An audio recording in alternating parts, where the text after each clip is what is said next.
3. Bismillahir Rahmanir Rahim. Alhamdulillahi Rabbil Alamin. Alhamdulillah. Alhamdulillah. Alhamdulillah. اللهم صل على سيدنا محمد الفاتح لما أغلق والخاتم لما سبق ناصر الحق بالحق والهادي إلى صراطك المستقيم وعلى آله حق قدره ومقدار العظيم. رب اشرح لي صدري ويسر لي أمري واحلل عقدة من لساني يفقه قولي.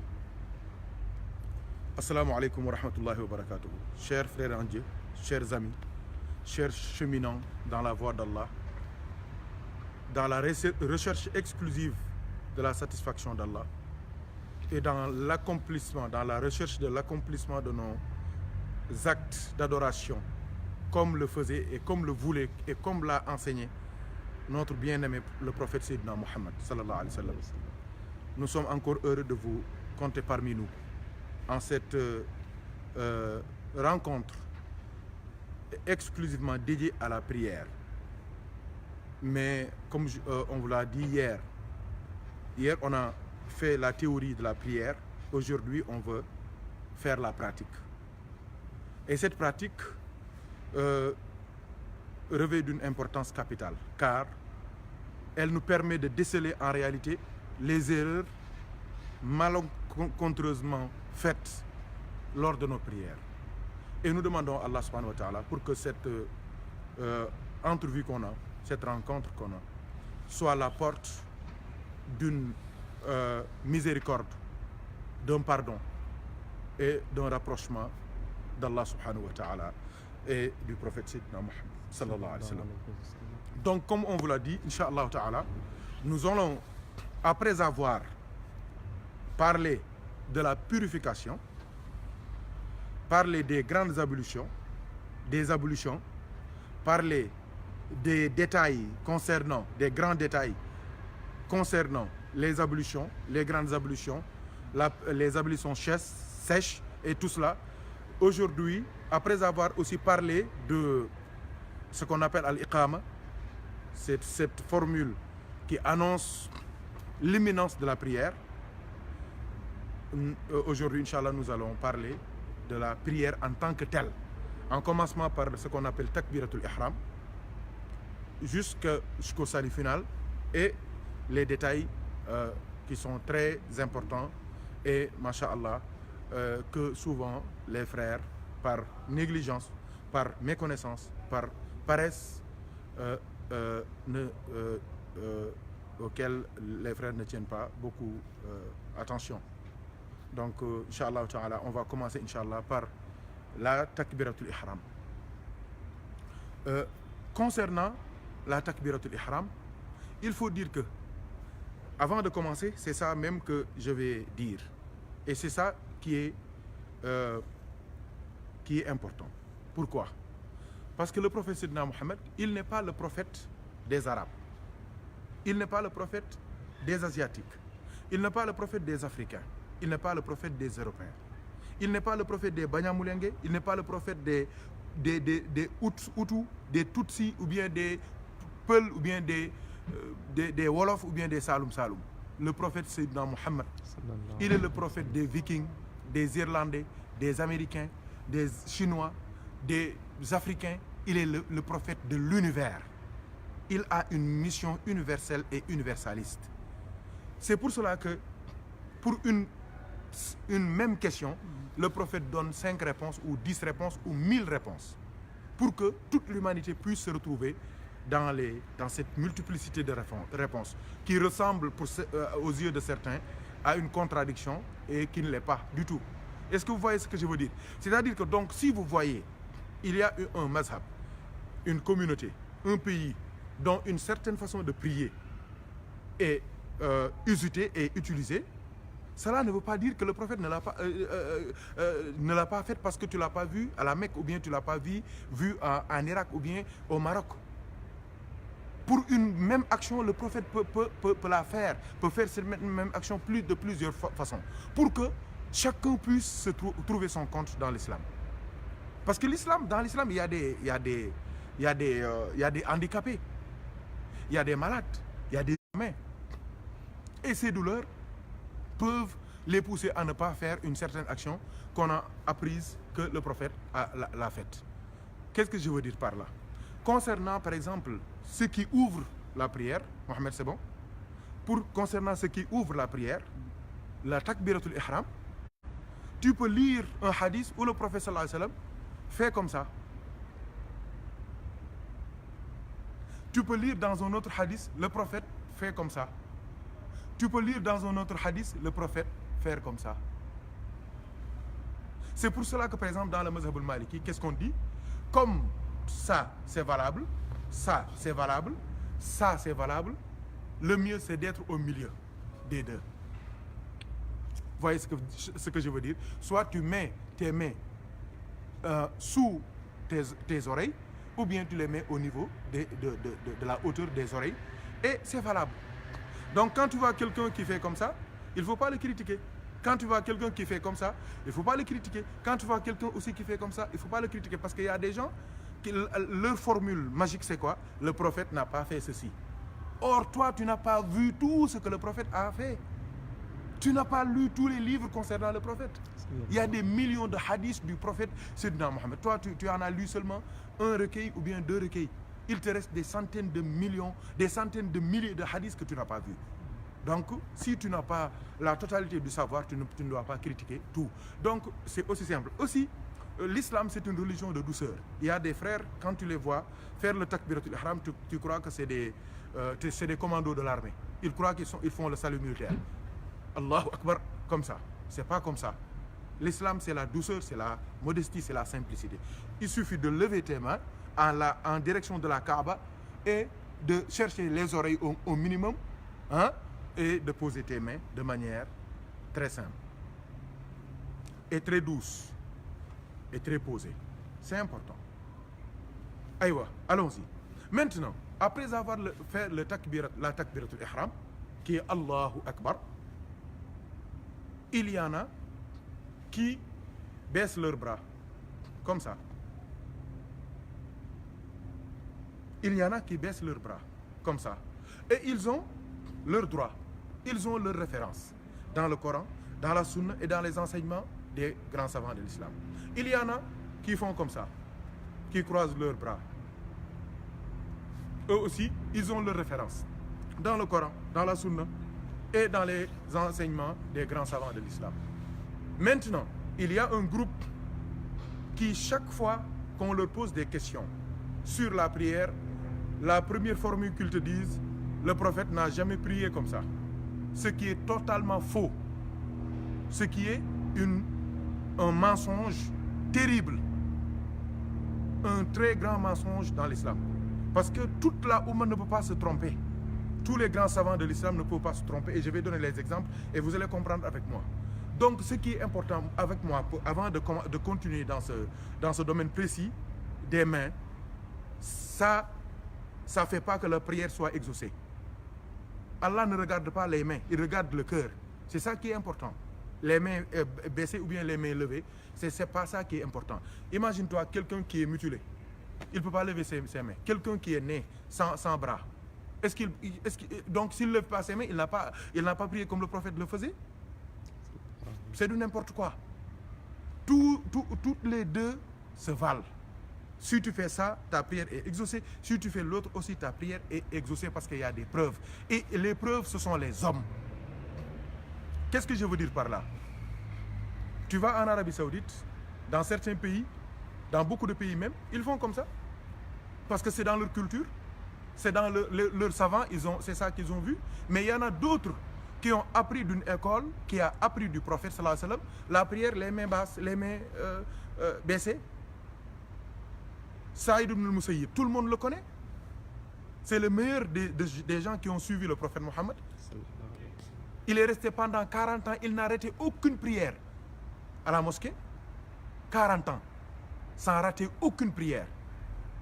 Il est respecté de partout dans le monde musulman. Il n'a jamais levé ses mains. Sayyidina Abu Bakr Siddiq, qui est la première personnalité après le prophète Sayyidina Mohammed dans l'islam, qui est incontesté et incontestable dans l'islam, il n'a jamais levé ses mains. Ça, c'est des exemples même qui sont très loin. moi je crois que le fait seulement de voir un maître comme Cheikh Ahmed Tijani qui n'a jamais fait comme ça suffit comme preuve. De voir un maître comme Cheikh Al-Hadji Omar Al-Fouti qui n'a jamais prié comme ça, mais comme ça suffit comme preuve, parce que c'est des gens qui ne peuvent pas vraiment être induits en erreur par des gens, par d'autres. C'est des gens qui sont branchés dans les livres, mais ils sont aussi branchés dans les lumières du prophète Sayyidina Muhammad sallallahu alayhi wa sallam. Cheikh Al-Hajj Malik, c'est la même chose. Cheikh Al-Hajj Abdoulaye Niass, c'est la même chose. Al-Hajj Mamadou Seydou Medina Gounass, c'est la même chose. Va à Medina Gounass, c'est 3 millions de personnes qui sont là. Tu vois personne comme ça. Et tu ne peux pas dire que leur prière n'est pas exaucée. Va partout, va au Soudan, va dans beaucoup de pays dans le monde musulman. Ils n'ont pas fait comme ça. Et pourtant, les gens, quand ils parlent de ça, ils ne pensent pas à ces grands hommes de l'islam qui ont toujours baissé les bras. Et ils ne peuvent pas faire ça par leur propre initiative. Mais ils l'ont vu de quelqu'un qui l'a vu, de quelqu'un qui l'a vu, de quelqu'un qui l'a vu, du prophète Sayyidina Muhammad sallallahu alayhi wa sallam. Donc arrêtons ce terrorisme religieux, cette violence religieuse, de dire que ça c'est la sunna. Le prophète n'a pas. Le prophète, il a fait toutes les positions. C'est la même chose pour la takbiratul ihram. Le prophète a prié comme ça, le prophète a prié comme ça. Donc chacun suit ce qu'il voit que c'est ça la bonne voie. Qu'Allah exauce pour tout le monde, moi c'est ça qui m'intéresse. Parce que c'est très grave, certaines déclarations. Par exemple, nous dans la Tijaniya, mais il y a des grands muqaddam, des grands khalifs même de la Tijaniya, ils prient comme ça. Est-ce que moi qui prie comme ça, je vais dire que celui qui ne prie pas comme ça, sa prière n'est pas exaucée? Jamais je vais dire ça. Et pourtant, leur papa, il priait comme ça. Al-Hajj Ibrahim Niass, il priait comme ça. Et son père ne priait pas comme ça. Al-Hajj Hadi Touré, il priait comme ça. Pourtant, son maître, Cheikh Al-Hajj Malik, ne priait pas comme ça. Et il a pris son fils, un de ses illustres fils, il l'a donné. Et c'est Seigneur Hadi qui l'a éduqué. Je fais allusion à Al-Hajj Abdul Aziz. Pourtant, Al-Hajj Abdul Aziz, quand il est retourné à Tivaouane, il n'a pas suivi son maître, Seigneur Hadi Touré. Voyez ce que je veux dire? Donc, il y a des choses, il faut faire attention. Et en plus de cela, il est à noter que beaucoup, parmi ceux qui prient comme ça, ils ne l'ont pas fait depuis leur tendre jeunesse. Ils l'ont fait à un certain âge. Ils ont vécu 30 ans, 40 ans, 50 ans avant de voir un hadith ou bien une orientation venant de quelque part pour commencer à faire ça. Donc maintenant, que dire des prières qu'ils ont déjà faites comme ça? Hein? Que dire de leurs prières qu'ils ont faites comme ça? Et maintenant, que dire des prières de leur papa, de leur grand-père qui ont fait comme ça? Qu'ils ont fait comme ça? Que dire des prières de leur maître, Cheikh Al-Hajj Omar, de leur maître, Cheikh Ahmed Tijani? Que dire de la prière de Abou Bakr Siddiq? Si Abou Bakr, sa prière n'est pas exaucée, quelle prière va être exaucée dans l'islam? C'est pas possible. Saïd ibn Musayyib, tout le monde le connaît. Donc ça, c'est des détails. Et il y a une violence terrible dans certaines vidéos. Dans certaines conférences, on peut voir des gens qui prennent des centaines d'heures pour seulement justifier que celui qui ne prie pas comme ça, il n'a pas prié comme priait le prophète Mohammed sallallahu alayhi wa sallam. Et le musulman, quand il meurt, mais il n'est pas comme ça. On l'enterre comme ça. C'est les chrétiens qu'on enterre comme ça. Tu vois, donc il y a des détails, il ne faut pas rentrer dedans. Parce que ça nous crée des problèmes. Aïe, on a fait le takbiratul ihram. Je crois que ça a été clair, Mohamed. Racine, Thierno Omar. Hein? On avance? Si j'ai laissé des choses aussi, Inch'Allah, je suis à l'écoute. Donc, après la takbiratul ihram, qu'est-ce qui vient? C'est la récitation de la Fatiha. Bon, pour la Fatiha, aussi, il n'y a pas de problème. Il y en a qui disent Bismillahir Rahmanir Rahim, Alhamdulillahi Rabbil Alamin. Il y en a qui disent Bismillahir Rahmanir Rahim, Alhamdulillahi Rabbil Alamin. Il y en a qui disent Alhamdulillahi Rabbil Alamin. Chacun avec ses références. Donc, là aussi, c'est la même règle qui s'applique pour ce que je viens de dire sur, Alhamdulillah, sur le qabd et le sadl.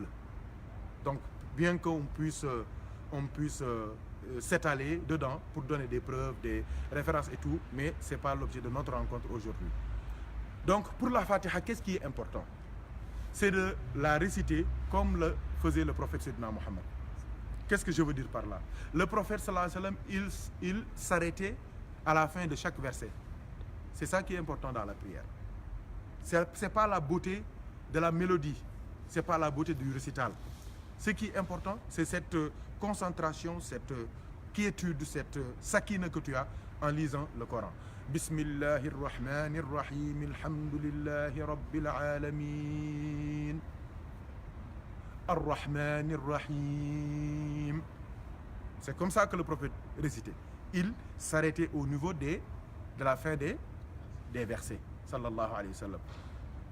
Maliki yawmiddin, iyyaka na'budu wa iyyaka nasta'in, ihdina as-sirata al-mustaqim, sirata alladhina an'amta alayhim, ghayri al-maghdubi alayhim wa lad-dallin.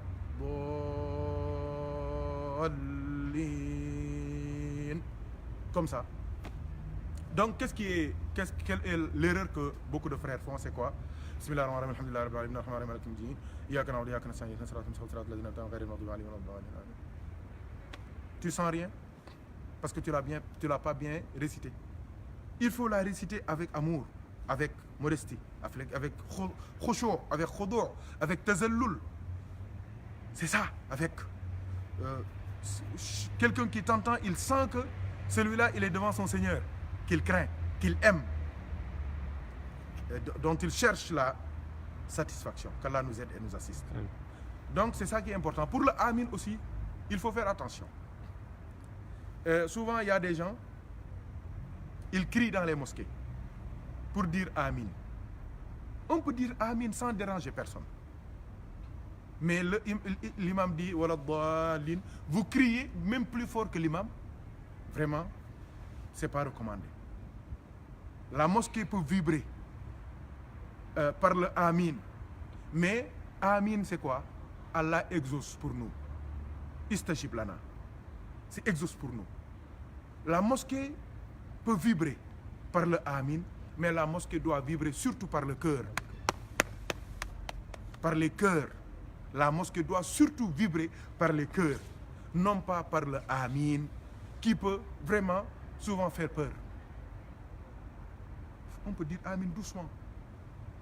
Il y en a qui disent Amin comme s'ils étaient au cinéma, ou bien comme s'ils étaient au Parc des Princes.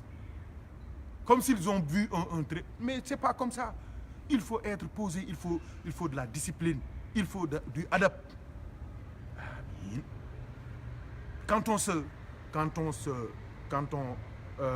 met à communiquer avec Allah, il faut parler, il faut communiquer avec douceur, avec simplicité, avec modestie. C'est ça qui est important. Donc, qu'est-ce qui suit? La sourate. La sourate aussi, elle doit être lue comme la Fatiha. C'est la même chose, c'est-à-dire verset par verset. Respecter les ponctuations, respecter les arrêts, respecter vraiment la fin des versets. D'accord? Qu'est-ce qui suit maintenant? Après avoir récité la Fatiha, récité la sourate, on s'incline. On fait la génuflexion, le ruku'. Pour le ruku' aussi, il y a beaucoup d'erreurs. Je crois qu'il faut l'intervention du frère Thierno Omar pour montrer aux frères comment vraiment bien faire le ruku'. Bismillah, Thierno Omar. Donc, il a déjà, même avant ça, il faut qu'on règle la position des pieds. Regardez bien. Moi aussi, je vais enlever mes chaussettes comme ça. Tout sera visible, Inch'Allah. Mais il y a des frères, quand ils prient, ils écartent leurs pieds. Et ça, c'est très grave. Écarte. Tiens, vas-y. Ça, c'est de n'importe quoi. Et quand tu leur dis, ils te disent que le prophète le faisait comme ça. Le prophète ne peut pas être incorrect. Et ça, c'est de n'importe quoi. Avec ça, comment tu peux même prier? C'est de n'importe quoi. L'islam, c'est la religion du juste milieu, Tcherno. C'est la religion du juste milieu. Donc ça, c'est pas normal. Même moins que ça, c'est pas normal. Il y a aussi une très mauvaise position que certains aussi frères font, c'est de rassembler les pieds, de coller les pieds. Ça aussi, c'est pas normal. Un garçon ne doit pas prier comme ça. C'est les filles c'est à elle qu'on recommande de prier comme ça. Et il y a des explications pour cela. Donc, l'islam, c'est la religion du juste milieu. Quand on te dit de prier, d'être debout, qu'est-ce qu'on te demande? On te demande d'ouvrir tes pieds, hein, comme ça, hein, les grandes orteils, c'est ça, non, Tierno, hein, doivent être vers la Qibla. Ça, c'est très important. Il y en a qui font comme ça, hein, il y en a qui font comme ça, hein, ou bien comme ça. C'est pas bon. Hein. Donc, les pieds doivent être vers la Qibla. Et quelle est la distance normale concernant l'ouverture, l'écartement des pieds? C'est la corpulence. Mohamed, vous voyez? C'est la corpulence. Donc, c'est ça seulement. C'est ton envergure qu'on doit retrouver ici. Pas autre chose. Donc là, c'est normal. Là, c'est normal. Mais quand on fait comme ça, colle, c'est pas bon.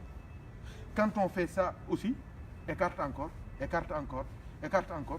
Même Tierno est fatigué, tu vois, ça c'est pas normal, c'est du n'importe quoi. Et on voit ça dans les mosquées, ça c'est très grave. Aïe, bismillah. Donc, les pieds doivent être vers la Qibla. Le cœur est vers la Qibla, le corps vers la Qibla, mais les pieds aussi doivent être vers la Qibla. C'est très très très important. Donc maintenant, quand on fait la génuflexion, le ruku', bismillah Tierno, vas-y. Maintenant, on va commencer par les erreurs avant de donner la bonne position. Il y en a qui font comme ça. Ça, c'est du n'importe quoi. C'est du n'importe quoi. Quelqu'un qui est malade, un sportif, un handicapé, on peut le comprendre, Tierno. Mais quelqu'un qui est bien portant, un jeune, il ne doit pas prier comme ça. Parce qu'on dit que celui qui fait la génuflexion, on doit poser quelque chose comme une bassine d'eau et que ça ne bouge pas ici. Mais vous voyez que si je pose quelque chose ici, ça tombe, ça glisse, c'est automatique. Donc là, ce n'est pas une bonne position. Là aussi, c'est de n'importe quoi. Il y en a qui aiment tellement se courber qu'ils font comme ça. Ça aussi, c'est pas bon. C'est du n'importe quoi. Hein? C'est des choses que eux-mêmes ont créées. Mais on ne verra jamais ça dans la sunna ou bien dans les enseignements du prophète Sidna Mohammed sallallahu alayhi wa sallam. Parce que l'islam, c'est la religion du juste milieu. Ça, il faut se rappeler toujours de ça. Donc ça, c'est pas bon. Aïwa. Maintenant, aïwa, la bonne position, c'est ça. Il faut, ça c'est les mathématiciens à qui je m'adresse. Il faut que ça soit perpendiculaire. C'est ça. Vous voyez. Regardez ma main. Toute droite, comme ça. Regardez ici. Hein? Il y a une sorte d'équerre, n'est-ce pas? C'est une équerre, non? On parle d'équerre. Ça doit être perpendiculaire. C'est ça, un angle droit. On veut un angle droit ici. C'est très important. Donc, pas comme ça, c'est pas bon. C'est trop. Pas comme ça, c'est trop.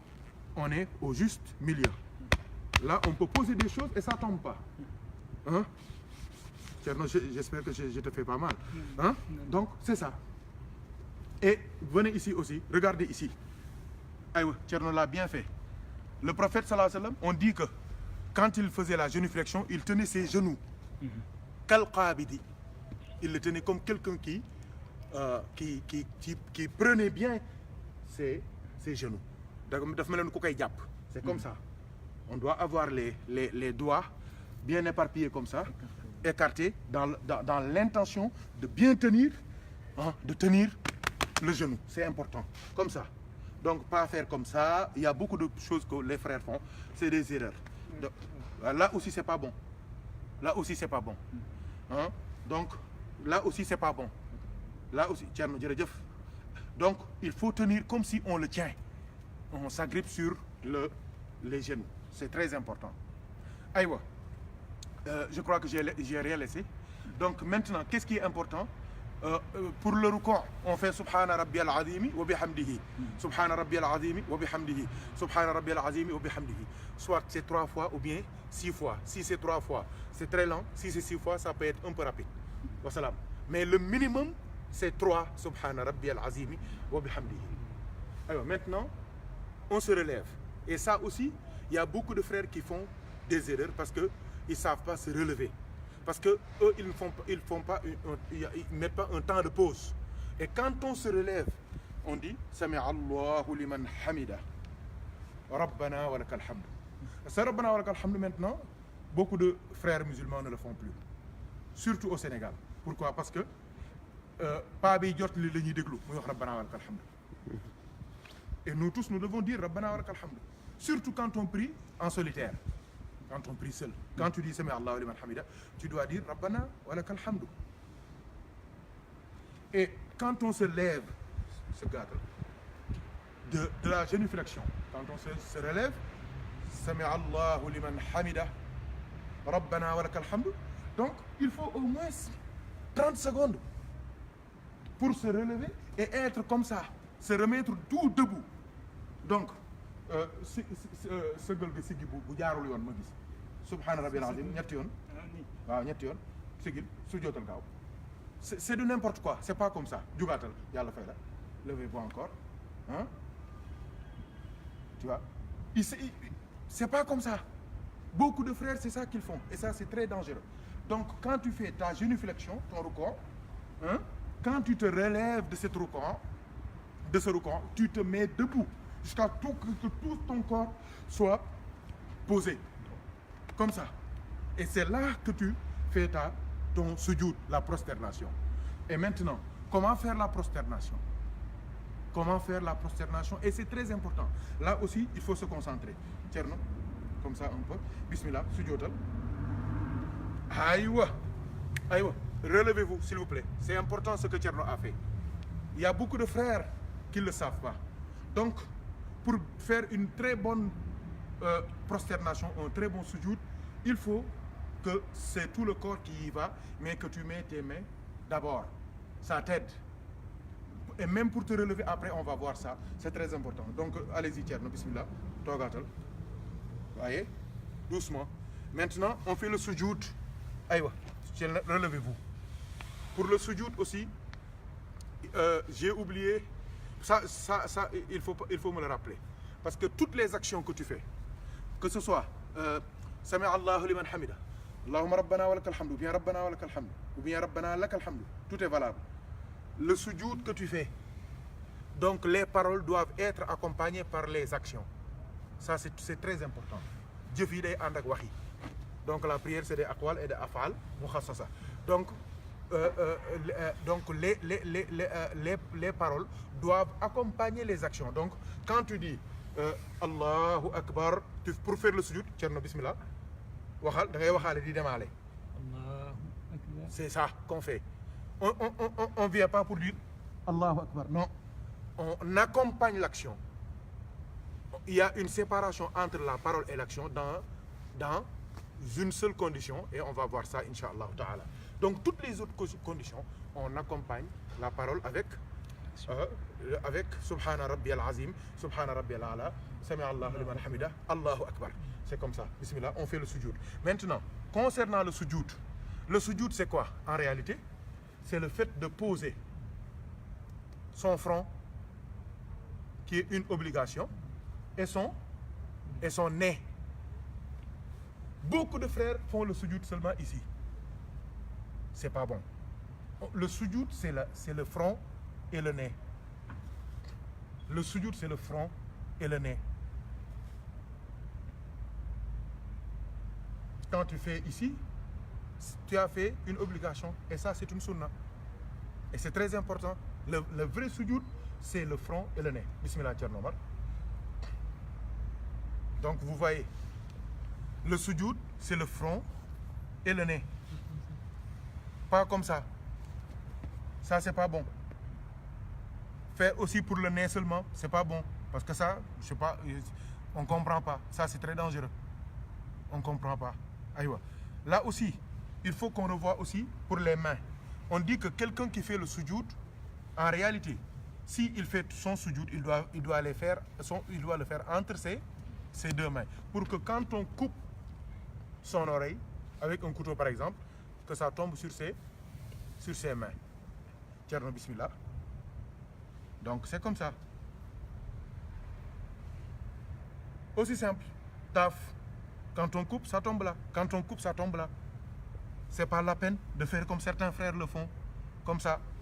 Qui écartent. Comme si la mosquée leur appartient. C'est pas normal. c'est du n'importe quoi. Hein? Il faut faire très attention concernant ça. Il y a des frères maintenant, même avec ça, ils accompagnent l'écartement ici. Hein? Ça, c'est du n'importe quoi. Quelqu'un qui prie comme ça. Et tu lui demandes, il te dit que ça, c'est la sunna. Est-ce que le prophète peut prier comme ça, cette position-là? Ça, c'est la position du prophète. Ça, c'est pas de la position du prophète, parce que c'est pas beau. Le prophète, c'est la source de toutes les beautés. Sallallahu alayhi wa sallam. Et c'est pas normal. Et même Tcherno aura des problèmes pour se relever. Regardez. Hein? Tu vois? On dirait moi, je peux même pas expliquer. C'est très grave. Tcherno, bismillah, retourne à ton sujoud. Ici, venez ici. Ça, c'est très important. Beaucoup de frères ne prennent pas en considération cela. C'est-à-dire les pieds. Quand on fait le sujoud, les pieds doivent être comme ça. Regardez bien, comme ça. C'est comme ça que ça doit être. Quand on fait le sujoud, les pieds... C'est ça, comme ça. Comme ça. Je crois que vous l'avez bien filmé. Hein? Donc beaucoup de frères font comme ça, d'autres font comme ci. Mais c'est comme ça, le prophète le faisait comme ça, sallallahu alayhi wa sallam. Je crois que c'est clair. Maintenant, on se relève de notre sujoud. Tcherno bismillah. On se relève. On doit s'asseoir. Parce qu'on est à la première raka'a. Donc, quand on s'assoit aussi, on doit s'asseoir comme ça. Donc, le pied gauche, on s'assoit dessus. Regardez bien. On s'assoit dessus. Et le pied gauche, le pied droit est comme ça. J'espère que vous voyez bien, vous filmez bien. Hein? Non, comme ça, Tcherno. Ah, oui, là, c'est pas bon.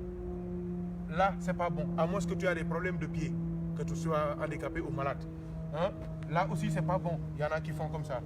On fait comme ça parce que le prophète sallallahu alayhi wa sallam faisait comme ça. D'accord? Aïwa. Qu'est-ce qui suit? Maintenant, on fait encore un autre sujoud, du sujoudat. Tu vois, Tcherno, comment il a remis c'est comment on les appelle? Baramitanki. Ses doigts. Hein? Donc, voyez, je crois, ses orteils, je veux dire. Donc, là, c'est clair. Il fait la même chose pour le sujoud encore. Maintenant, on a fait le premier raka'a. Est-ce que vous... Venez là, devant. Je vais montrer quelque chose de très important. Alors, bismillah. On se relève. Est-ce que vous avez remarqué que Tcherno, hein, en faisant le premier sujoud, en se relevant du sujoud, Tcherno, qu'est-ce qu'il a fait? Il n'a pas fait comme ça. Pourquoi? Parce que dans la prière de 4 rakas, on fait comme ça que 2 fois. Beaucoup de frères sénégalais, chaque fois qu'ils font comme ça, Allahu Akbar, Allahu Akbar, Allahu Akbar, Allahu Akbar. Non. On tient l'index, le doigt, qu'une seule fois, si c'est une prière comme Fajr. Si c'est Timis ou Gay, ou Asr, ou Maghrib, ou Aïcha, on tient seulement les doigts combien de fois? 2 fois.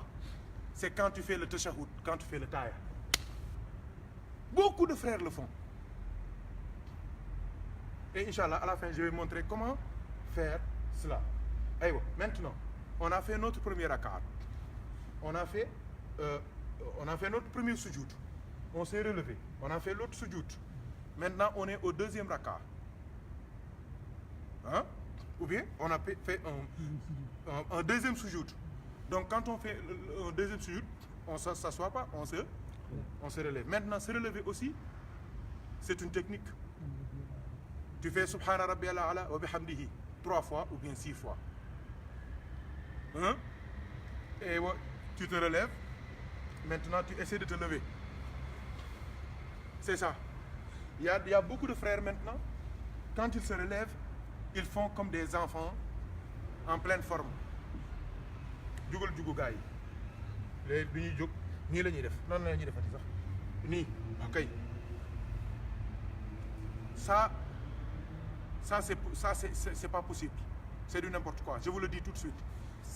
ah refais le Thierno pour que les frères puissent bien voir ah su jootal melal ni kuy jóg jógal seen jóg yooyu jógu fowukaay yooyu ça c'est du n'importe quoi. Tu peux même perdre tes ablutions en faisant ça. Si, il faut être correct. L'islam, c'est une religion de correction. C'est des actions brusques. Ça peut être fatal. Hein? Tu te relèves de manière disciplinée. C'est-à-dire que quand tu fais ton sujoud, ce sont tes mains qui sont en premier lieu sur la terre. Quand tu te relèves aussi, hein, ce sont tes mains aussi. C'est comme ça. Bismillah, lève-toi. Comme ça. Ah oui. Ça, c'est une erreur aussi monumentale. Le prophète sallallahu alayhi wa sallam disait, ah oui, merci Thierno. Le prophète disait, il ne faut pas faire votre sujoud et vous faisiez vos bras comme le chien le fait. C'est pas bon. C'est-à-dire de poser tout le bras, tout le long du bras, ici par terre. Ça, on ne fait pas ça. C'est interdit dans l'islam. Le prophète nous l'a interdit. Donc c'est la paume des mains qui fait le sujoud. Donc il doit y avoir une ouverture ici. C'est un angle là, quoi? Angle aigu ici. Hein? Un angle aigu. Ah Thierno, quand même, machallah. Hein? C'est Mohamed qui dort. Un angle aigu ici, au niveau des aisselles. Hein? Donc jamais ça par terre, jamais. Allez, bismillah, lève-toi maintenant. Djougal. Non, djouk normal, on l'a déjà fait, non? Oui. Ouais, fais le djouk normal. Relève-toi comme il le faut. C'est ça. Ça, un jeune peut le faire, une personne âgée peut le faire, une femme peut le faire, un homme peut le faire. Et moi, souvent même, je conseille aux frères de diminuer un peu, d'atténuer la distance. C'est-à-dire que, vas-y Thierno, tu fais comme ça. Avant de te lever, tu diminues ici un peu. Et là, tu te lèves. C'est parfait. Tu vois, c'est correct. Et ne pas faire comme certains le font, au nom de la sunna. Et c'est une sunna que seulement les jeunes peuvent faire. C'est pas une sunna. La sunna du prophète, c'est pour tout le monde. Pour les vieux, pour les personnes âgées, pour les jeunes. C'est ça. Donc, on fait notre... Je me demande une question. Si rapprochez-vous un peu.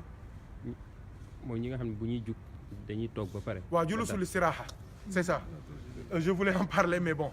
Ça aussi, quand tu leur demandes, au début, ils te disaient que c'est pour te reposer un peu, pour rassembler tes os.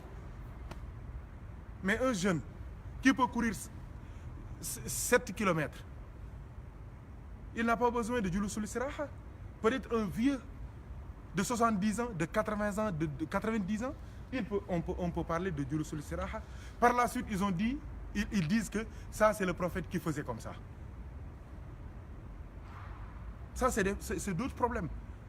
L'essentiel, c'est que quand ils parlent de Julusul Istiraha, c'est une assise pour se reposer. Nous, on n'est pas fatigués pour nous reposer.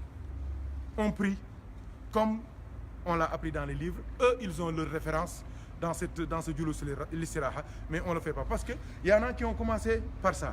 Maintenant, il y en a même, en faisant le Julusul Istiraha, en se relevant, ils font comme ça encore. Ils créent des choses dans l'islam qui n'ont aucune fondation, aucun fondement dans les livres qui sont reconnus et enseignés partout dans le monde musulman. Qu'Allah nous aide et nous assiste. Donc là, on est à la deuxième rakat. Merci de la remarque, Haj Mohamed. Deuxième rakat, on récite la sourate, on récite Fatiha, on récite la sourate. Hein? Comme je vous l'avais dit, toutes les actions doivent être accompagnées par l'Allahu Akbar. Donc quand tu te relèves, c'est Allahu Akbar. Allahu Akbar. Hein? Donc les seules fois où le Allahu Akbar n'est pas accompagné par l'action, c'est quand tu fais le takbiratul ihram. Takbiratul ihram, il n'y a pas d'action que tu fais, sinon lever les deux mains. D'accord? À la deuxième rakat, quand tu te relèves, sujjóotal, yaa ngi sa ñaari rako, relève-toi. Thierno, bismillah. Non, relève-toi, jugal taxaw, imu dara. Là, pour les autres actions, tu dis Allahu Akbar, pour te relever. Mais pour la deuxième raka, on te demande de se tenir debout, de te tenir debout avant de dire Allahu Akbar. C'est la seule remarque à faire. Ayo, on a récité notre Fatiha, on a fait notre rukû comme il le faut, masha'Allah. On s'est relevé, on se tient debout, masha'Allah. On fait notre sujoud, masha'Allah. On se tient comme ça, masha'Allah. Il n'y a pas de yëngal doigt, il n'y a pas de bougement de doigt. Non. On fait le sujoud. Alhamdulillah. Maintenant, qu'est-ce qu'on fait? On est à la deuxième raka. Qu'est-ce qu'on fait, Mohamed? On s'assoit. Aïe, on s'assoit. Là, venez ici. Vous êtes obligés. Vous êtes obligés. Allez derrière, comme d'habitude. Donc, là, Thierno Mohamed, il a l'habitude de faire comme ça. Mais quelle est la sunna du prophète Sayyidina Muhammad sallallahu alayhi wa sallam au niveau de la deuxième rakaat et la quatrième rakaat? S'il s'agit du Maghrib, au niveau du deuxième, de la deuxième et de la troisième. S'il s'agit de la Salat al-Subh, le matin, il s'agit de la deuxième rakaat. Donc, qu'est-ce que le prophète faisait, sallallahu alayhi wa sallam? Ça, c'est valable, on l'avait déjà vu. Hein? On s'assoit là, on met ici. La sunna maintenant, c'est quoi? C'est ça. C'est ça la sunna du prophète, sallallahu alayhi wa sallam. Donc, certains sont exemptés comme Mohammed. Hein? Donc, mais le savoir, c'est important pour les enfants, pour ceux qui vous demandent. Donc, la deuxième rakat, on doit faire comme ça. J'espère que vous avez pris ici, Mohammed. Hein? Donc, ici, ça, c'est comme avant. Maintenant, on prend le pied gauche et on le met au niveau, sous le... Ça, c'est quoi? Ça, c'est le tibia, non? Hein? Oui. Tibia. C'est le tibia. Donc, c'est ça. Jégal ma de tukulóor sama tànk yi laa waroon wane waaye xam nga tànk yi dafa xaw a jàpp tamit tuuti. Donc, on fait comme ça. Ici, le pied gauche est là. Ça, c'est la sunna du prophète, sallallahu alayhi wa sallam. J'espère que vous avez vu. Ça, li ban angle sax la war a doon?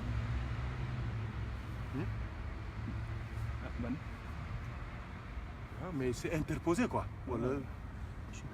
Superposé. Ah, mon gars. Donc, c'est ça. C'est ça la sunna du prophète sallallahu alayhi wa sallam. Donc, en principe, si on prie 2 rakats, on peut prier 4 rakats. Je crois que c'est clair. Maintenant, pour le tashahhud, venez, chers frères. C'est la deuxième rakat. On doit faire comme ça. C'est ça. Mais on fait le tashahhud. Donc pour le tashahhud, on est obligé de tenir les doigts comme ça. Hein? Regardez bien. On tend les doigts comme ça. Regardez bien. On fait comme ça. On fait comme ça. On fait comme ça.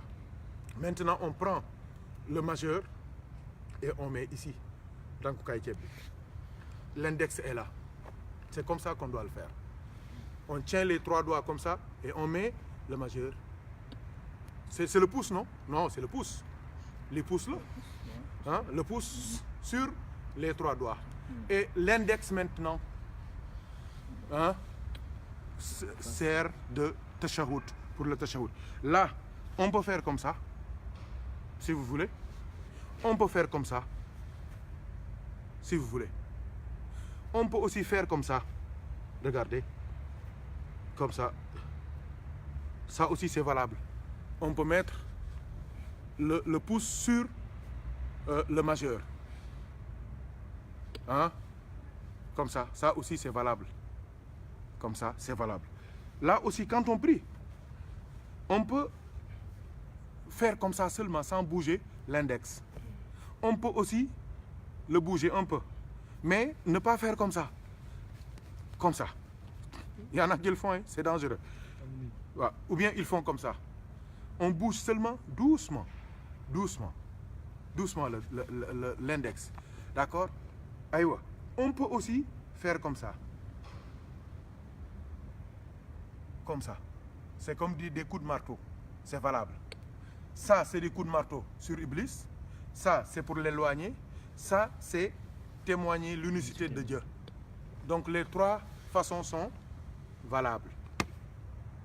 Et cette position aussi, on la fait que quand on fait le tashahhud. At-tahiyatu lillah, az-zakiyatu lillah. Donc dans toutes les autres positions assises, on ne doit pas faire ça. Hein? Attention chers frères, il y en a beaucoup qui le font et c'est une erreur monumentale. Aïwa, bismillah. Maintenant, on a fait nos 2 rak'at. Par exemple, supposons que c'est le fajr. Qu'est-ce qu'on doit faire? On doit terminer la prière. Hein? Donc, c'est la taslima. Assalamu alaikum wa rahmatullah wa barakatuh. Tu vas dans beaucoup de chefs religieux au Sénégal, ils se suffisent à assalamu alaikum.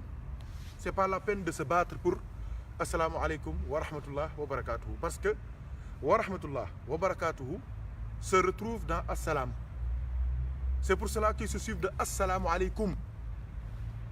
Parce que quelqu'un qui vient de rentrer dans l'islam, qui connaît même pas la Fatiha, et tu veux lui apprendre assalamu alaikum wa rahmatullahi wa barakatuhu wa maghfiratuhu wa ridwanuhu wa afafuhu jusqu'à quand?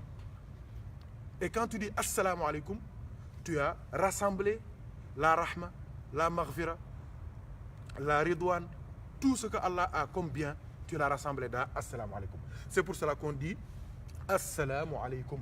Et on bouge du milieu de la poitrine vers l'épaule droite. On peut faire aussi la même chose du milieu de la poitrine vers l'épaule gauche, en saluant les anges d'ici et les anges d'ici. Une seule assalamu alaikum aussi peut suffire aux anges d'ici et aux anges d'ici, aux musulmans de la gauche comme aux musulmans de la droite. Et la preuve, c'est que quand on prie seul, il n'y a pas de musulman à qui tu dis assalamu alaikum. Vous voyez ce que je veux dire? Donc l'essentiel, c'est une intention qu'on a de paix pour la communauté musulmane partout dans le monde, que ce soit les vivants comme les morts. Léegi lu ci des.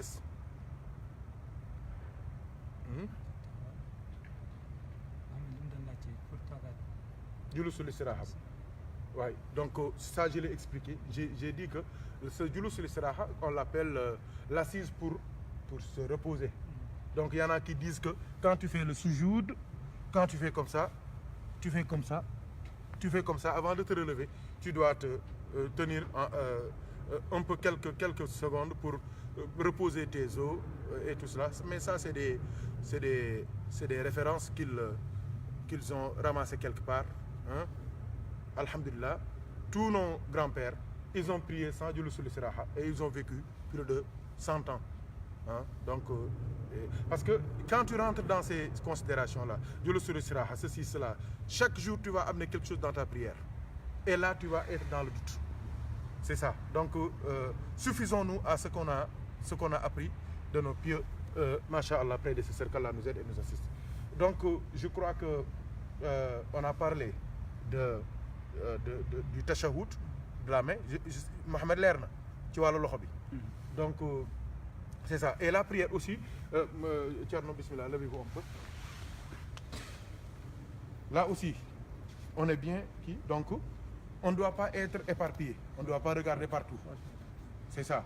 Donc, c'est une recommandation. C'est pas que quand tu ne le fais pas, ta prière n'est pas exaucée. C'est-à-dire que ce qu'on te recommande, c'est de toujours regarder là où tu vas mettre ton sujoud. Un point, c'est tout. C'est une façon seulement de te pousser à avoir une bonne concentration. Et il y a même des awliya qui disent que quand tu regardes le lieu où tu vas faire ton sujoud, représente-toi comme si c'est ta tombe. C'est une façon seulement de t'éduquer pour que tu te concentres très bien. Mais on n'est pas obligé de regarder le lieu de sujoud, mais c'est très recommandé. Donc, je crois qu'on a rien laissé. Hein? Aïwa, c'est important, c'est très important. Il y a des erreurs aussi.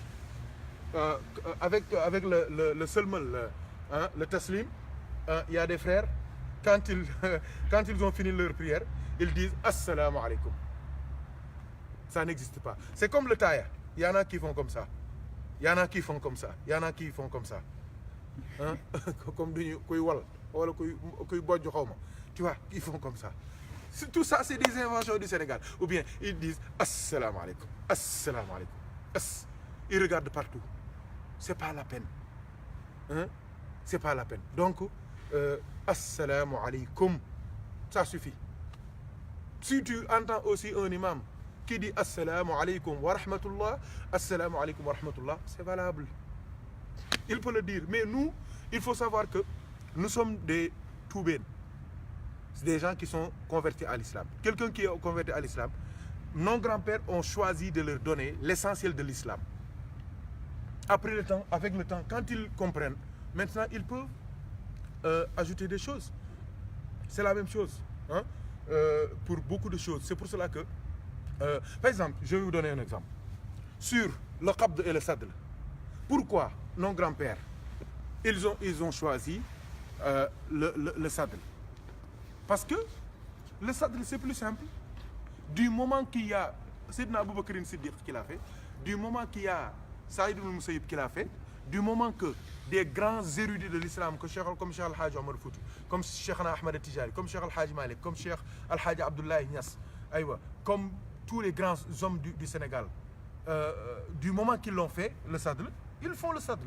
Et en plus de cela, pour le sadl, c'est simple, tu fais comme ça, c'est fini. Hein? tu fais comme ça et c'est fini. Maintenant, concernant le qabd, hein, il y en a qui font comme ça. Moi, je les ai vus. Et vous les avez vus, non? Il y en a qui font ici, presque sur le ventre. Vous allez en Asie, les Pakistanais, les Indiens, ils font comme ça, sous le nombril. Ils font comme ça. Regardez-les dans les mosquées. Ils font tous comme ça. Il y en a qui font l'erreur de mettre la main gauche sur la main droite. Et c'est une erreur. Hein? Il y en a qui font comme ça, qui croisent les bras. Comme en CM2, quand on doit te taper, tu vois, qui croisent les bras. Il y en a qui font comme ça aussi. Comme il y a beaucoup de divergences dans ces choses-là, ils ont choisi ce qui est plus simple et ce qui ne nécessite même pas, hein, de divergence. Et souvent, je leur pose des questions comme ça. Ceux qui font comme ça, je leur dis, mais qu'est-ce que le prophète faisait? Qu'est-ce qu'il faisait? Il le faisait ici, comme les Asiatiques, ou bien ici, comme les Marocains, ou bien ici, comme certains au Sénégal, ou bien comme ça. Qu'est-ce qu'il faisait? Ou bien même quand il fait le rukon, quand il se relève, est-ce qu'il faisait comme ça encore? Ou bien il faisait comme ça, ou bien il faisait comme ça, comme certains le font. Il y a des questions. Et ça, c'est plus simple. Tu es tranquille. Ils ne savent pas. Mais je vais vous donner, parce qu'on n'est pas là pour créer des problèmes ou bien pour attaquer ou pour répondre. On est en train de simplifier les choses. Aux frères qui font le qabd, hein, et qui le font mal, je leur conseille de faire très attention. Ici je crois que c'est ce qu'on appelle le plexus. Hein? C'est là que tu mets, là. Comme ça. Regardez bien. Le plexus, ici, là. Tu prends ta main droite, tu mets ici. Là, tu es entre le nombril et la poitrine. Tu ne peux pas rater là où le prophète le faisait. C'est un conseil que je vous donne. Bien que moi, je ne le fais pas. Et ceux qui m'écoutent aussi, je ne leur dis pas de le faire. Mais je les aide. Parce que plusieurs fois dans les mosquées, j'ai vu des frères prier comme ça, la main sur la main gauche sur la main droite. Je fais comme ça, en pleine prière. Je leur dis, c'est pas comme ça. Et après, ils viennent me demander, je leur dis, le prophète n'a jamais fait ça. Même s'il y a des preuves qui nous montrent qu'il a fait le qabd, il posait sa main droite sur sa main gauche. C'est ça. Donc, il faut faire attention avec ces divergences-là qui peuvent nous créer des problèmes et qui n'ont aucune importance. Et on peut entendre des gens très violents qui essaient de justifier que celui qui n'a pas fait comme ça, il n'est pas musulman ou bien sa prière n'est pas exaucée. Et une prière exaucée n'est entre les mains de personne, n'est entre les mains d'aucun savant ou bien d'aucun conférencier. Mais ça, c'est entre les mains d'Allah subhanahu wa ta'ala. C'est lui-même qui dit que celui qui ne fait pas ça, il n'a pas fait la sunna. Sa prière n'est pas exaucée. Lui-même, il ne sait même pas si ses prières sont exaucées. Il ne peut pas, il n'a pas les preuves. Donc, soyons humbles, c'est ça, soyons humbles. hein, et laissons les choses entre les mains d'Allah subhanahu wa ta'ala. Essayons de suivre le prophète le maximum et laissons les autres aussi faire ce qu'ils font, parce que tu n'es pas leur papa, tu n'es pas leur maman. Ils t'ont demandé aucun conseil, aucune orientation. Tu es né, tu les as trouvés dans leur islam, dans leur foi, et toi-même, c'est eux-mêmes qui t'ont baptisé, qui t'ont donné tout ce que tu as. Qu'Allah nous aide et nous assiste, Inch'Allah. Donc, les frères, bismillah, s'il y a des choses qu'on a oubliées. Aïwa, c'est ça aussi. Ça, c'est très important. Pour la takbiratul ihram, la takbira qui ouvre la prière, il ne faut jamais devancer l'imam. Innama ju'ila al-imam li yu'tamma bihi. L'imam a été mis devant pour qu'on le suive. Donc, un imam, on doit le suivre dans toutes ses actions. On ne doit pas dire Allahu Akbar pour l'ouverture de la prière avant l'imam. On ne doit pas dire Assalamu alaikum aussi avant l'imam. Ça, c'est des actes annulatifs de la prière de celui qui prie. Ça, c'est très important. Il y a autre chose aussi. Hein? C'est ça, justement. C'est-à-dire que là aussi, nous, on aime les problèmes. Mais il y a des choses, c'est très simple. Ce n'est pas nous qui l'ont simplifié, mais c'est Allah subhanahu wa ta'ala. Ce n'est pas nous qui l'avons simplifié, mais c'est Allah qui nous l'a simplifié. Yuridu bikumul yusra wala yuridu bikumul usra. C'est ça. Donc, c'est très simple. Quand on arrive à la prière, qu'est-ce qui fait entrer quelqu'un dans la prière? C'est la takbiratul ihram. C'est le premier Allahu Akbar qu'on dit. Donc, quelle que soit la situation où tu trouves l'imam, qu'est-ce que tu fais? Toi, tu te mets debout, tu dis Allahu Akbar pour entrer dans la prière. Et maintenant, la situation dans laquelle l'imam se trouve, tu le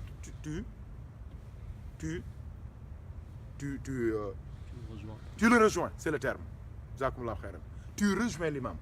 S'il est assis, rejoins-le. S'il est dans le sujoud, rejoins-le. Et maintenant, dans ta tête, tu calcules si tu as la raka'at ou bien tu n'as pas la raka'at.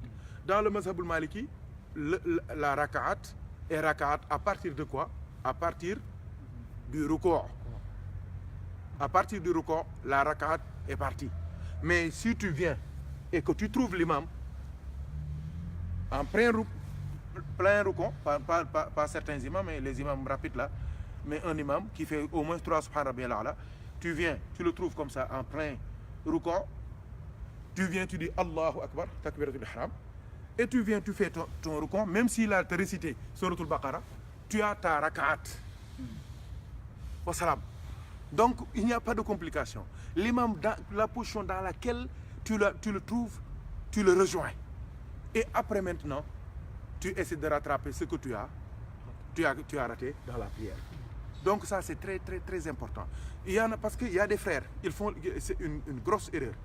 Par exemple, ils viennent en retard. Au lieu de dire Allahu Akbar et de rejoindre l'imam, par exemple, ils ont trouvé l'imam, il a déjà fait une rak'at. Ils font Allahu Akbar, Bismillah, Allahu Akbar, Allahu Akbar, Allahu Akbar, rapidement, Allahu Akbar, Allahu Akbar, Allahu Akbar. Et vite, ils vont suivre l'imam. C'est pas comme ça. C'est pas comme ça. Il ne faut pas se précipiter. L'islam, c'est une religion de quiétude. Hein? De quiétude, sakina.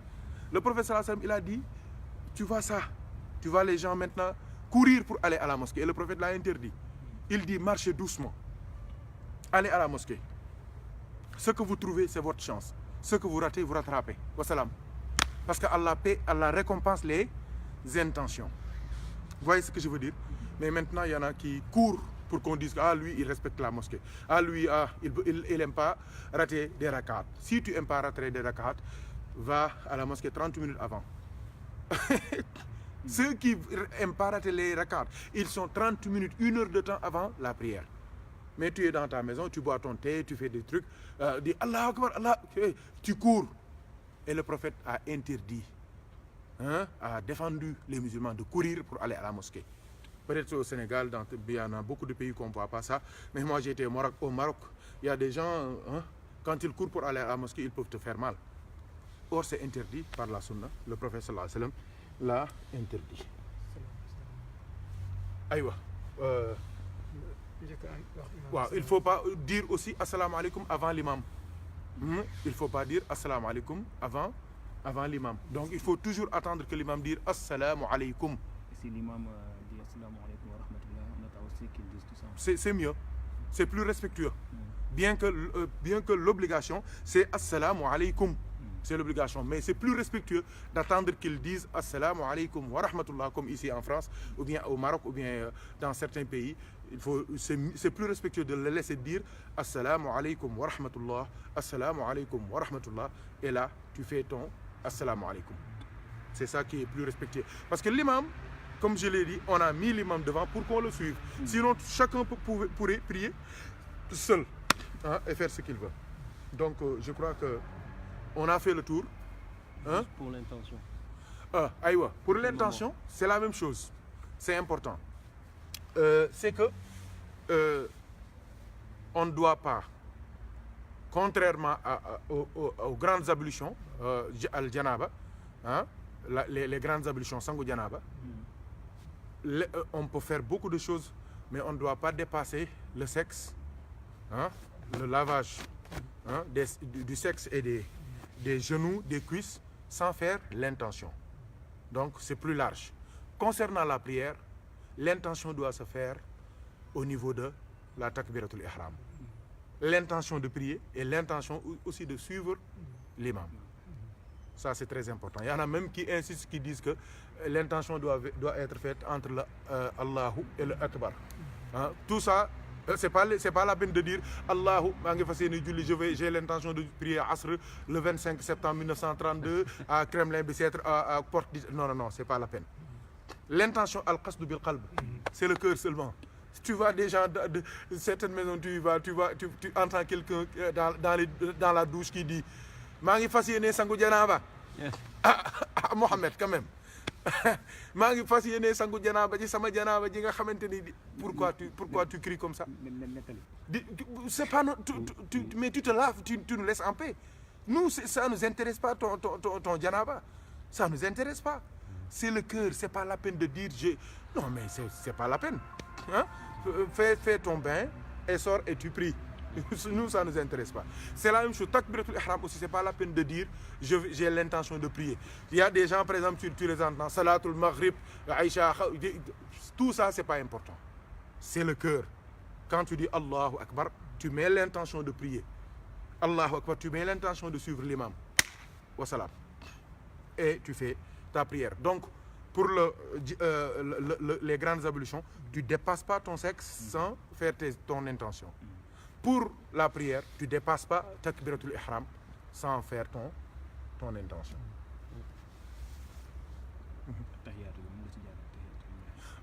Peut-être rapidement. Donc, comme on a dit, Subhana Rabbiyal A'la wa bihamdihi, Subhana Rabbiyal Azim wa bihamdihi, Sami Allahu liman hamidahu, Rabbana wa lakal hamd, Allahumma Rabbana wa lakal hamd, c'est plus parfait même. Et Rabbana lakal hamdu, c'est valable aussi. Ou bien aussi, Rabbana, Allahumma Rabbana lakal hamdu, c'est valable aussi. Je ne veux pas que vous entendiez quelque chose comme ça et vous dites que ça n'existe pas ou bien c'est pas valable. Pour Sami Allahu liman hamd, Rabbana wa lakal hamdu, quand tu fais ton sujoud, Subhan Rabbil A'la, Subhan Rabbil A'la, Subhan Rabbil A'la, tu te remets assis, Allahumma ghfirli, warhamni, warzuqni, wa'afu anni, wa'afini, wajburni. C'est valable. Mais par exemple, quelqu'un qui vient de rentrer dans l'islam, il ne peut pas connaître ça.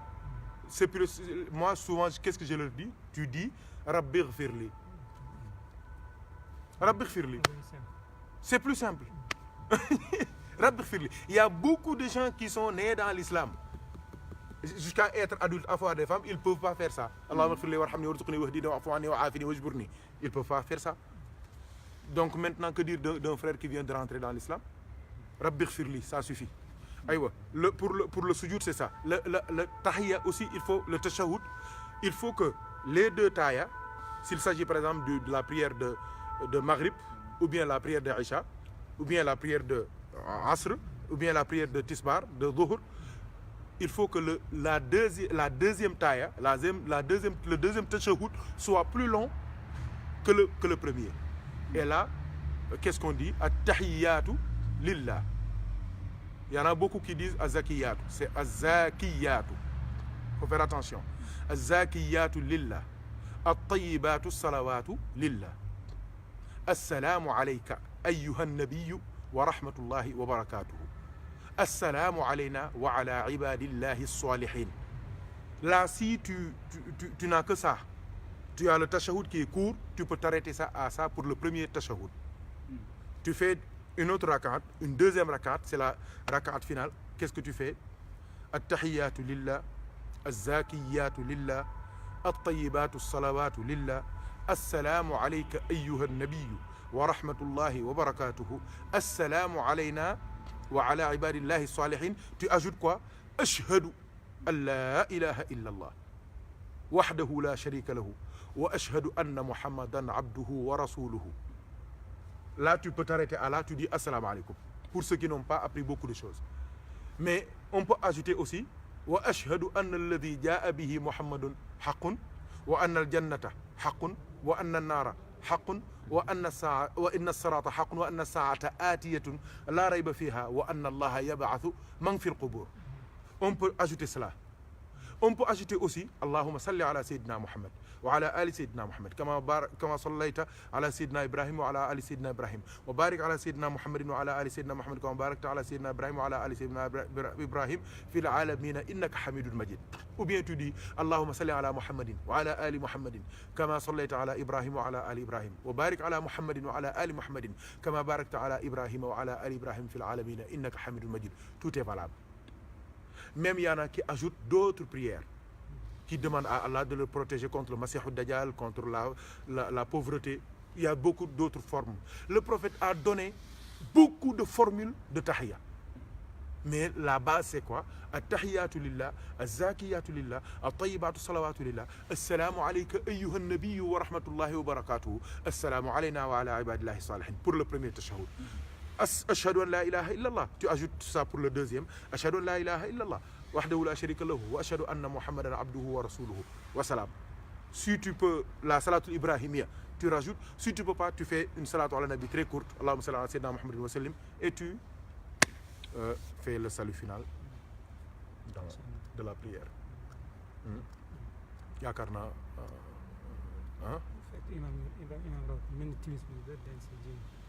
ouais. Ouais. Là, ça c'est le fiqh Thierno. Donc, Inch'Allah, on aura le temps, mais je vais être très court. Par exemple, tu viens pour le Maghrib et tu as assisté à une seule rakat. Donc, quand l'imam fait le salut final, ton deuxième rakat, ton premier rakat que tu vas faire toi-même, va être ta deuxième rakat, tu vas faire une tashahhud. La deuxième rakat que tu vas faire aussi doit être maintenant ton rakat final. Tu vas faire une autre tashahhud. Donc en fiqh, c'est ça qu'on appelle la prière où il y a 3 tashahhud. Donc là, et aussi, je crois que ça a été clair, n'est-ce pas? Le rattrapage aussi, ça se fait comme on l'a comme Borning que les verres qu'on fait. C'est-à-dire comme tu as rejoint l'imam. Donc c'est la même chose que tu rattrapes la prière. Vous voyez ce que je veux dire? Donc tu as raté une rakat, tu rends une rakat. L'essentiel, sache là où commence le rakat et là où finit la rakat. Tu as raté 2 rakats, tu rattrapes 2 rakats. Tu as raté 3 rakats, tu reprends 3 rakats. Tu es venu, tu as trouvé l'imam en train de faire le tashahhud, donc tu n'as pas une rakat. Mais là, contrairement à beaucoup le font, comme beaucoup le font, comme tu as fait takbiratul ihram et tu t'es assis, après tu fais pas al-iqama. Tu te relèves et tu amènes 4 rakats. Vous voyez ce que je veux dire? Tu te relèves après, tu mets 4 rakats. Borning ko lebe rek lañ koy fay. J'espère que ça a été clair. Donc Inch'Allah, s'il y a des choses qu'on a oubliées, on essaiera de s'organiser pour une autre rencontre pour finaliser tout cela, Inch'Allah ta'ala. Mais j'espère qu'on a fait le tour de l'essentiel de la prière pour gagner vraiment la prière du prophète Sayyidina Muhammad sallallahu alayhi wa sallam. Je ne vais pas terminer sans saluer tous les frères qui nous ont suivis, les frères aussi qui ont fait un travail remarquable pour informer les frères de cette vidéo, de l'importance de cette vidéo qui peut vraiment changer la vie de beaucoup de gens, simplifier, enlever beaucoup de doutes des cœurs de beaucoup de frères. Mais aussi c'est l'occasion aussi de remercier les frères qui nous ont aidés à réaliser cette vidéo qui nous tenait à cœur, parce que la prière c'est le fonds de commerce du musulman, c'est la richesse du musulman, c'est le secret du musulman, c'est le passeport du musulman, c'est la carte d'identité du musulman. Inch'Allah ta'ala, je remercie le grand Thierno Omar Kane, qui est un grand érudit, mais qui a eu l'humilité d'être mon assistant, masha'Allah, pour les positions. Et vous avez vu qu'il m'a rappelé beaucoup de choses et ça m'a fait plaisir. C'est l'occasion aussi de remercier les frères Mohamed Dia, qui a fait le déplacement depuis son travail pour venir, parce qu'aujourd'hui on avait besoin vraiment d'un très bon plateau technique pour pouvoir faire cette vidéo. Le frère Racine Li aussi, masha'Allah, qui est venu de Devry, masha'Allah. Depuis 15 heures, il est à la maison pour préparer, pour faire les briefings, les préparatifs et les préparations pour avoir vraiment une émission qui va rester vraiment une œuvre utile pour nous, même pour nos enfants et nos petits-enfants. Inch'Allah ta'ala, l'intention aussi qu'on avait dans cette vidéo, c'est seulement de partager. Wallahi, on n'enseigne pas. Wallahi, on ne cherche pas à avoir raison. Wallahi, on cherche seulement à avoir la paix. Parce que l'adoration d'Allah subhanahu wa ta'ala, en réalité, c'est le cœur. Et beaucoup de frères croient qu'ils servent l'islam, mais ils ne le servent pas. Parce qu'ils disent des choses pour faire douter les frères dans ce qu'ils font. Or, Allah, c'est Allah qui exauce. Ce n'est pas eux qui exaucent, ce n'est pas leur maître qui exauce. Et eux aussi, ils ont fait ça pendant des années avant de voir autre chose. S'ils ont trouvé autre chose, mais c'est leur avis, c'est leur problème. Mais laissez les autres aussi vivre comme ils le souhaitent. Et le jour du jugement dernier, Allah jugera les hommes. Personne ne peut juger à la place de Dieu. Alaysa Allahu bi ahkamil hakimin. Qu'Allah nous aide et nous assiste par la baraka du prophète Mohammed sallallahu alayhi wa sallam. Comme j'ai dit hier, une prière, comment je l'ai dit Racine hier, si la prière devient mécanique, son abandon devient une probabilité. Billahi, j'ai rencontré surtout les frères qui sont ici. Au Sénégal peut-être non, mais ici j'ai rencontré beaucoup de frères qui me disent mais pourquoi nous prions? C'est une bonne question. C'est pour cela que on a mis beaucoup de temps avant d'arriver à la prière, pour parler de la purification, pour parler des grandes ablutions, pour parler des ablutions sèches, pour parler de tout cela, pour que on prie comme il le faut pour pouvoir tirer des bénéfices de la prière. Sinon, on peut prier pendant 150 ans, on n'aura rien. Je vais terminer maintenant par faire les ablutions aussi, parce que c'est important, et beaucoup de gens ne le font pas. Pourquoi? Parce qu'ils croient que ils te disent, ah non, moi vraiment, les ablutions sèches, je ne fais pas, moi tim. Et pourtant, c'est une possibilité. Wallahi, on n'est pas à l'abri. Hein. On peut subir un accident, on peut avoir une blessure, on peut avoir certains problèmes. Et là, si on ne sait pas comment faire les ablutions sèches, on va se fatiguer. Et pourtant, c'est très, très, très, très simple. Entièrement normal. Tim, le yomb là, soit tu cherches du sable, ou bien une pierre qui est naturelle. Une pierre qui n'a pas subi la main de l'homme. Donc les briques, tout cela, on ne peut pas les utiliser. Mais les pierres naturelles là, qu'on peut ramasser, surtout ici à Paris, il y a beaucoup il y en a beaucoup, on peut les utiliser. Qu'est-ce qu'on fait? On prend la pierre, même si je cherche ici, je peux trouver tout de suite. Hein. Il y en a beaucoup. Maintenant, qu'est-ce que je peux utiliser? Non, je veux prendre ça. Donc, qu'est-ce qu'on fait? On prend la pierre, on met comme ça. Hein? Maintenant, on met au niveau du visage. Comme ça. Regarde, c'est simple. Hein? Le visage, on avait dit que c'est à partir d'ici, ici, hein? Le début des oreilles, et ici, le début de la chevelure. On retouche encore. Si on veut aussi, on ne touche pas encore. On fait comme ça. Hein? Regardez, c'est très simple. Regardez. Regardez. On rentre ici. Taf. On tourne, on pivote. On tourne.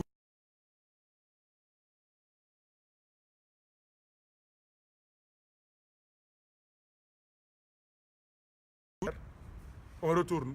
On fait la même chose. Taf. Allez, on y va. Taf. On pivote. Taf.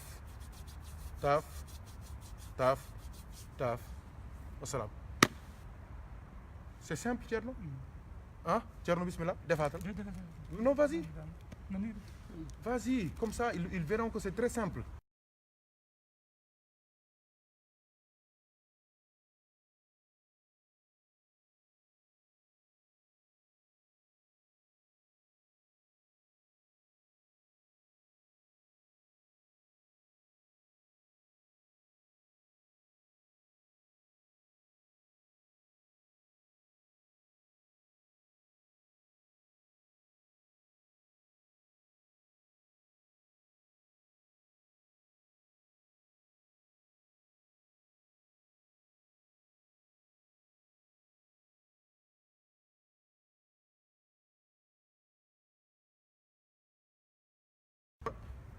Taf, taf. Ouais. C'est ça. On pivote. Taf, taf, taf, taf. C'est ça. C'est aussi simple que ça. Hein? Regarde. C'est rapide. Même pas une seconde. Même pas une seconde. Comme ça. C'est bon. Hein? Tu fais comme ça. Taf. On pivote. Taf, taf, taf. On pivote. Taf, taf, taf, taf, taf, taf. Mais ça simple. Et nous tous, on peut. On ne parle pas. Hein? Non, non, non, on ne parle pas. Et on le fait simultanément avec la iqama. Hein? Donc quand tu entends Allahu Akbar, tu le fais. Si tu es seul, tu le fais juste en faisant ton iqama. Donc tu le fais juste, après tu fais ta prière. C'est aussi simple que ça. Donc il y a maintenant d'autres règles concernant l'iqama, Inch'Allah, on pourra les voir. Hein, ce qui est interdit, ce qu'on ne peut pas faire avec. Il y en a qui disent qu'on ne peut pas faire deux prières avec. Chaque prière, son tayammum, je veux dire. Je parle de iqama. Hein? Donc, Inch'Allah, ça c'est le fiqh. On verra ça et beaucoup d'autres choses, Inch'Allah ta'ala. Je crois qu'on a fait le tour et que Allah subhanahu wa ta'ala va nous aider, va nous assister, Inch'Allah, à partager ça partout dans le monde, Inch'Allah, pour que les frères puissent tirer bénéfice de cela. Et on l'a fait en français aussi dans le